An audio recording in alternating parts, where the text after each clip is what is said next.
ہم میں سے ہر شخص دعویٰ تو بہت کرتا ہے کہ وہ سب جانتا ہے، سمجھتا ہے اور آنے والے معاملات کو، واقعات کو وہ بھانپ سکتا ہے۔ دعوے تو بڑا انسان کرتا ہے، اپنے عالم ہونے کا دعویٰ بھی کرتا ہے، لیکن در حقیقت یہ سب دعوے ایک فریب ہیں، ایک جھوٹ ہیں، کیونکہ ہمیں نہیں معلوم ہوتا کہ آئندہ لمحے میں، آنے والے لمحے میں ہمارے ساتھ کیا بیت جائے یا کس بنیاد پر کوئی ایک واقعہ وقوع پذیر ہو جائے۔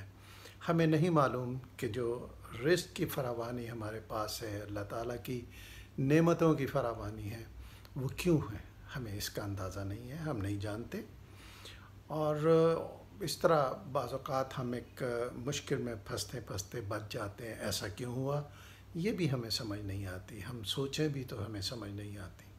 تو بہت سی ایسی چیزیں ہیں، واقعات ہیں، اگر ہم غور کریں اپنی زندگی میں تو ہمیں اس کی کوئی وجہ سمجھ نہیں آتی۔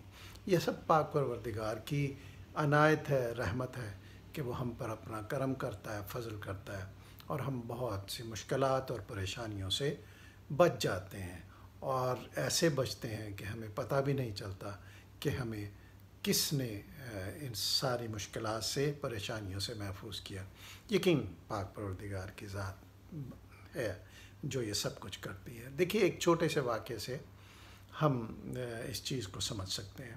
آپ لوگوں میں سے شاید بہت سو نے یہ واقعہ سنا بھی ہوگا۔ کہتے ہیں کہ ایک بس تھی، مسافروں سے کھچا کھچ بھری ہوئی اور جا رہی تھی، پہاڑی راستہ تھا۔ کچھ بلندی پر جانے کے بعد گھٹا چھا گئی اور بجلی کڑکتی رہی۔ بس جیسے جیسے جاتی، بجلی اس بس کی طرف آتی، کڑکتی اور چلی جاتی۔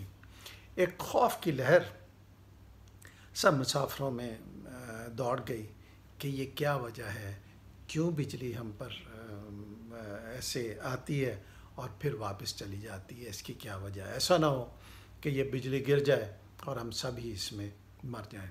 لہٰذا بس والوں نے فیصلہ کیا کہ ایک ایک شخص اترے گا اور سامنے جو پہاڑ کے ساتھ ایک درخت ہے وہاں جا کر کھڑا ہو جائے گا، جس سے ہمیں یہ پتہ چل جائے گا کہ ہم میں سے کون اس بجلی کا شکار، آسمانی بجلی کا شکار ہونے والا ہے۔ لہذا سب مسافر باری باری اترتے رہے، جاتے رہے، واپس آتے رہے۔ واپس آ کر بیٹھتے تو خوش ہو کے ہوتے کہ دیکھو یار، میری تو بچت ہو گئی، یہ بجلی مجھ پہ تو نہیں گرے گی۔ آخر میں ایک میلے کچیلے لباس میں ایک شخص بیٹھا ہوا تھا، وہ رہ گیا، اور وہ بس کی سیٹ کے ساتھ اس نے اپنے بازو بری طرح حمائل کر لیے، چپک گیا۔ لوگ اسے اتارتے تھے کہ تم بھی اب جاؤ تاکہ پتہ چل سکے، تو وہ نہیں جاتا تھا۔ اس نے بڑی آہوزاری کی، بڑی منت سماجت کی، لیکن لوگوں نے زبردستی اسے اتارا اور اتار کر درخت کی طرف بھیج دیا کہ اب تم بھی وہاں جا کر کھڑے ہو تاکہ پتہ چل جائے۔ بس اس میلے کچیلے لباس میں ملبوس شخص کا درخت کے نیچے پہنچنا تھا کہ بجلی کڑکی، گری اور بس میں موجود ہر شخص کو جلا کر راکھ کر دیا۔ بس والوں کو یہ معلوم ہی نہیں تھا کہ یہ میلا کچیلا شخص جس کی زندگی ہے، جسے ہم دھکیل رہے ہیں کہ اس کی وجہ سے ہم مشکل میں آ رہے ہیں، اور یہ ادھر چلا جائے گا تو بجلی اس پہ گرے گی، ہم سب بچ جائیں گے۔ لوگوں کو نہیں پتہ تھا کہ اس ایک شخص کی وجہ سے باقی سب لوگ بھی بچے ہوئے ہیں۔ ہماری زندگیوں میں بہت سی ایسی چیزیں آتی ہیں۔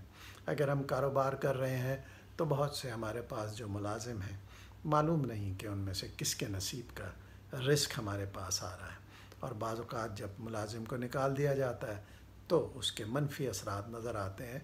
گو مالکان یا مینیجر یہ تسلیم نہ کریں کہ یہ کس وجہ سے سارا آیا۔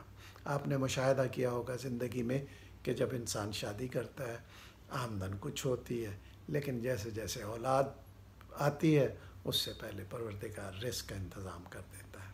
تو ہمیں ہمیشہ یہ سوچنا چاہیے کہ ہمارے پاس یہ جو کچھ بھی فراوانی ہے، جو کچھ بھی وسائل ہیں، روزی رزق ہے، یہ سب کچھ دوسروں کی مرہون منت ہے۔ وہ آپ کی فیملی بھی ہو سکتی ہے، آپ سے جڑے ہوئے لوگ بھی ہو سکتے ہیں، وہ لوگ بھی ہو سکتے ہیں جن کے ساتھ آپ صلہ رحمی کرتے ہیں۔ اس پہ غور کیجیے، خیال کیجیے۔